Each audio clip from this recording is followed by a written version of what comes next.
Alright. Should one study bourgeois philosophy and bourgeois history? Now, I study philosophy and history, art history, in a bourgeois institution, and an institution which is, by its very nature, not particularly geared towards like creative thoughts and imagination and like sparking joy in its students. Really, it's a school, so in a lot of ways it is like a stifling and it's an ideological state apparatus, no doubt. However, I think that this should go without saying, but it's very important for one to get an education, like a standardized kind of formal education, just in the basics of one's discipline, in order to have a solid foundation of the methodology, the historiography, just in order to be able to form a complicated and nuanced opinion on whatever issues are at hand. This is not to say that everybody needs to study philosophy and history, but I think they should. But whatever discipline you're applying yourself to over the course of your life, obviously you need to not only be studying towards whatever your particular ends are, but also just be studying in a way for the sake of studying. So should one read a philosopher like Kant, who, reading Kant, it is such an arduous task. It's hard for me in good conscience to recommend to anybody to read a book like The Critique of Pure Reason, because it's just so excruciating to read. However, and it's also it's the prime text of idealist philosophy next to the phenomenology. It is a cornerstone of the bourgeois canon. However, that said, it is also, because of its arduousness, and because of its influence on the history of philosophy and on the history of civilization, really, it is very good for one's education to read.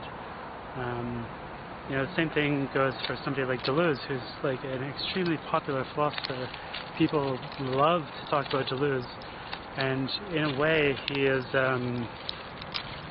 I think, easier to read just by virtue of the fact that he has his style is difficult to read, but it's very eclectic, so you feel it's kind of more exciting in a way than Kant, which is very stifling and dry and boring. But it's very difficult for me to recommend reading Kant, but in principle I think that you should, because it is just good for your education. But I would also caution one to be mindful of the effect that would have on one's desire and motivation to continue reading reading difficult texts, reading important texts. I think it's very important to be reading philosophy at all times, but especially for someone who is a beginner in reading this sort of thing, and who is outside of a formal institution that can hold one to account, who is doing it for on the basis of self-motivation. Just be careful about squashing your own interests, your own passion.